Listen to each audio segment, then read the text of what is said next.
Hello everybody, this is Fernando for the latest Ghosts and Spirits Encounters video here. I thought I would mix this one in while I'm continuing to do your mysteries and disappearances suggestions. This one has to do with yet another creepy encounter when it comes to the world of shadow people. But there's actually two firsts when it comes to this encounter. Two things that I've noticed for the very first time, at least when talking about the subject matter here on these videos. Once again though, it comes from the reddit.com website. They're from the subreddit called Shadow People. It's from a user called Toto Redkupfer, and they stated theirs as Shadow Person I See. So let's go ahead and let's talk about this creepy encounter here, and then I'll highlight those two new items featured within it. And then I'd love to hear what your own thoughts and opinions are on it too. So here's what it states. Hello everyone, good night. I live in Germany now, but this report took place in southern Brazil in the state of Paraná back in 2021. A brief summary of how I ended up in this situation. Back in 2020, I had discovered I had cancer, so I had some surgery, chemo, and etc., at least for a few months. I finished the treatment, which was now in 2021, and then I was in a bath when I suddenly felt something strange. The surgery site had ruptured open after 5 months and was now oozing pus and blood. And so I despaired. Now, my father has a quarry with an open mine of give or take about 120 meters in diameter and about 20 meters deep. It is a place far from the city, about 8 kilometers out in the middle of the woods, and it has some family farms nearby. Well, I love the place, and so I decided to go there to think about what to do next. I was afraid to restart the chemo treatment, also afraid that maybe that cancer had come back with a vengeance. Now, there is a place at that location where the crushing plant used to be, exactly where the trucks unloaded right into the grinder. And so to take advantage of gravity, at least the force of gravity involved with these activities, it is located on the slope of a ravine about 30-40 meters high, but there's an incredible view of the horizon. And so I parked my truck right there and then lay on top of it, and then I watched the shooting stars. Now, I don't know exactly how many hours later it was. It was probably something closer to midnight when all of a sudden I hear some footsteps slowly coming towards me. I was armed with a pistol, but I had left it inside the car or the truck, and now I was in the back of the truck. And so all I had was just a piece of wood lying nearby. At that time, I was scared of it being a criminal, as we had some problem with thieves stealing machine parts here and there. But this thing now came right from the side of the cliff, and it's impossible for anyone to just straight up walk right up it. I went back to check it later on. My second thought was that it was a jaguar. And so because I had been lying down for a long period of time, whether it was a jaguar or not, it might have thought that I had fallen asleep. Now, as the steps got closer, I now deduced that this thing was now already on my side. And so I looked without moving my head, and I didn't see anything that showcased the height of a normal person. So I jumped with the piece of wood and then screamed as loud as I could because it had to be an animal. But then I saw something I never seen anything like it before, and I get goosebumps now just writing about it. It was a human figure, but it was completely dark brown. It had no eyes, no mouth, no ears. In fact, it looked like it was thick smoke, and it walked very clumsily, as if it was twisting and twitching. When I jumped, he still hadn't finished climbing, whatever this thing was, and so I froze.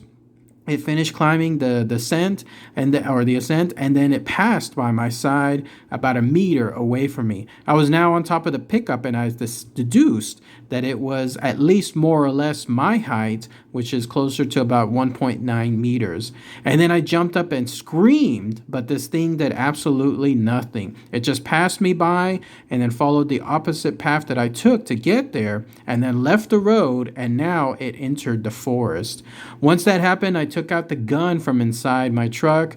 It walked for a little more while, and then it came out again into the clear, and now it started coming towards me again.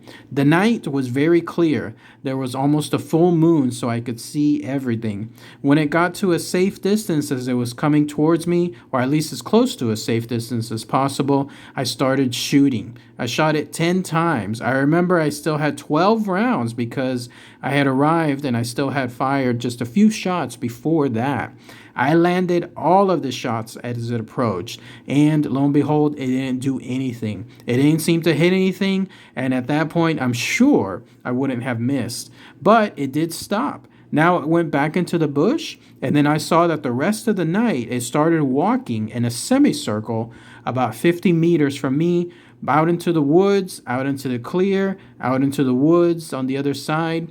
And then finally, when dawn started to break, it entered the forest once again, and then I could hear those footsteps go off into the distance. This was a place that I grew up. I knew every inch of it. I'm 32 years old now. My childhood and youth, though, was spent walking around, going into the forest. But believe me when I say I've never seen anything like it.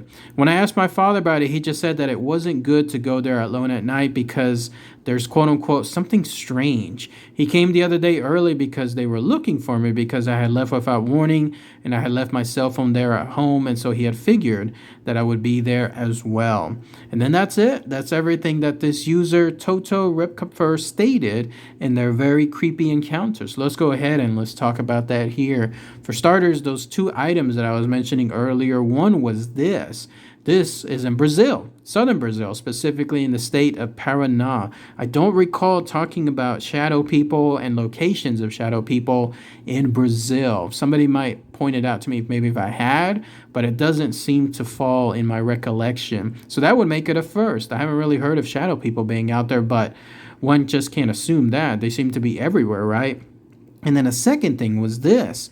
You notice how all those other stories, every other one that I've talked about, the universal trait associated with shadow people is that they're pitch black. They always have that very, very dark black color. In fact, they've been described as almost absorbing light. Like even if the room is absolutely dark with no lights, this thing would be even darker. But here though, whatever this thing was, which was again described as having no eyes, no mouth, no ears, was completely dark brown. That's first. I haven't heard of that before. That's the first time ever involving a different color. If it wasn't for the fact that all those other stories involve the same mantra of it being pitch black, this wouldn't stand out as much. But the fact that it's a different color, even a small variation of it, dark brown, it definitely made me stand out. I got the creeps too when I was reading the information about this thing, just eerily walking up the side of that ravine, like whatever that was that he was describing, where he stated there's no way somebody could have just walked right up it. It was impossible for anyone to do so. But there it was, whatever this shadow person was, it was just walking up as if there was no effort, and then it knew where this person was and the user, in other words, where the location was of the user, and then it was just going straight at them. I also got the creepy feeling too whenever it decided to go back to that foresty area, but then decided to go in and out, and then started going in circles. There's something very unsettling about that, about the idea of something just doing a methodical transaction and having no reason for it, and you really can't take your eyes away because you don't know if something dangerous will happen afterward. And so it pretty much knows this and it knows that you're watching it. Overall, it's a crazy situation. And lastly, the father realizing, stating him, quote unquote, there's something strange there as well. One can see that that place truly has some history. What was it before? What do you think it was? Was it maybe a person that ended up dying at that location? The user was mentioning that they had a crusher there. Maybe there was some kind of accident, or is it something else feeding off the negative energy at that place? Let me know. All right, everybody. Thanks again as always. Take care. Bye.